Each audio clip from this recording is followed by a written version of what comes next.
Fala galerinha, estamos começando mais um vídeo para vocês e esse vídeo é totalmente diferente daqueles que a gente já fez e que tem aqui no nosso canal. Então eu espero que vocês gostem, que curtem muito e compartilhem. Vamos lá para o nosso vídeo. Antes de mais nada, quero me apresentar para vocês que ainda não me conhecem. Meu nome é Lene Alves, ou como muitos conhecem, blogueirinha Lene. O meu Instagram vai estar fixado aqui embaixo nos comentários. Vou deixar nos comentários para vocês que ainda não me conhecem, vão lá conhecer um pouquinho sobre a minha história, um pouquinho sobre mim. Tem história todos os dias para você se atualizar sobre a minha vida. Como vocês podem ver, o nosso canal está diferente hoje, está diferente. E o que é que temos de proposta para hoje do nosso vídeo? Hoje eu quero falar um pouquinho para vocês sobre a elitização da filosofia. Sei que isso é um tema que não é falado nem nas escolas, nem na universidade e nem nos canais que vocês costumam visualizar, nem da internet, nem da TV aberta, nem fechada. E é por isso que eu resolvi falar um pouquinho sobre este assunto. Então, vamos iniciar falando um pouquinho sobre quem eram os principais filósofos e como era a rotina destes filósofos, como era a vida deles, né?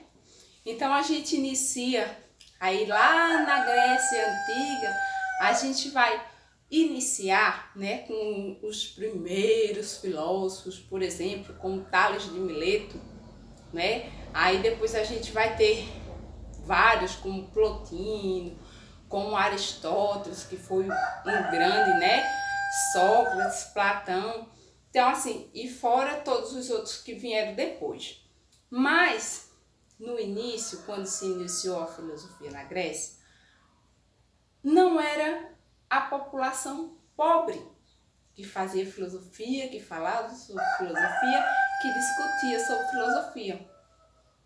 Nunca foi os escravos, nunca foi os servidores, nunca foi as mulheres. Sempre foi os homens livres, ou seja, os homens que tinham condições financeiras. E durante muitos e muitos anos, a filosofia foi evoluindo, mas essa questão não parou de ocorrer. Depois, na Idade Média, quem eram os grandes filósofos? Eram os padres da igreja, representantes da igreja. As únicas pessoas, ou quase sempre, ou os reis, ou filhos de reis, ou imperadores, né? As únicas pessoas que tinham acesso à escolarização, as únicas pessoas que tinham acesso à educação, à escola, né? Que não é a escola, né? A educação como se é hoje, mas daquele tempo. Mas a população carente, a população pobre, também não tinha acesso, né, à educação e também não tinha o direito de estudar e nem discutir filosofia. Quem discutia filosofia, quem falava filosofia, falava sobre filosofia e filosofava, era sempre os ricos. Era os padres da igreja na Idade Média. Era a casta, né, ali da igreja. Por quê? Porque eles né, como a gente sabe, a igreja na Idade Média era considerada uma das mais ricas, se não a mais rica. Era mais importante na pirâmide social.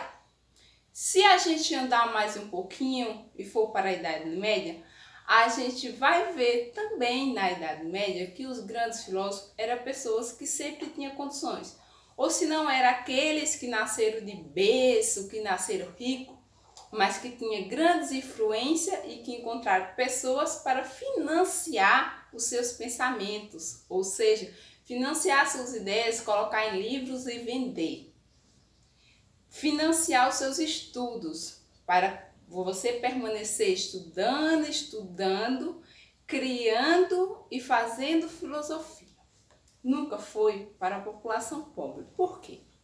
Porque o pobre, ele tem a necessidade de sanar as necessidades básicas do dia a dia, como, por exemplo, comer. E para isso ele necessita trabalhar. E o trabalho muitas vezes é muito exaustivo e toma muito tempo. Não é apenas 1 hora de trabalho, a gente trabalha o dia inteiro. Então, qual é o tempo que a gente tem para estudar e para se dedicar à filosofia? Nenhum. Na idade contemporânea não é diferente. Estamos agora na atualidade e as coisas modificaram e a filosofia continua na elite. Você conhece algum filósofo pobre? Aqueles grandes palestrantes maravilhosos, doutores em filosofia, se você for verificar, quase todos ou praticamente todos vieram de berços de ouro. E essa ideia foi criada durante toda a história, como a gente está vendo aqui. Mas eu sou a prova viva de que isso pode ser mudado na nossa sociedade. Eu não vim da elite, muito menos vim de uma sociedade, de berço de ouro. Nasci filha, de agricultores e sou formada em filosofia. Durante o meu ensino médio, eu tive contato com a filosofia. A gente bem sabe que a filosofia hoje ela está inserida no currículo das escolas estaduais, das escolas de ensino médio, porém ela já entrou e saiu do currículo várias e várias vezes. E por quê? Porque a filosofia, para a população de cima rica, ela não quer que chegue às classes pobres. Por quê?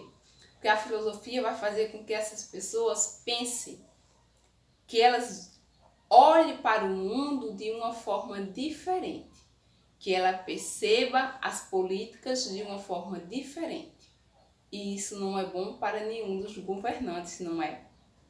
Isso não é bom para a classe que está sempre dominante e que precisa dessa classe inferior para sustentar a pirâmide. E é justamente por isso que o ensino de filosofia hoje no Brasil, infelizmente ainda, não é bem visto. Não é uma coisa de necessidade, segundo as pessoas acham. Porque as pessoas acham, as pessoas mais ricas acham que os pobres não necessitam de pensar. Não necessita de questionar, até porque se ele questionar, ele vai começar a questionar os direitos dele, Vai querer questionar muitas coisas e vai perceber de que sempre existiu uma pirâmide e que se só existe o topo porque existe a base. E a base somos nós. E nós sustentamos essa pirâmide. No dia que os pobres descobrirem, no dia que a classe, a minha classe, puder estudar e descobrir de que somos os sustentadores desta elite, que somos os sustentadores desta pirâmide, a gente começa a mudar.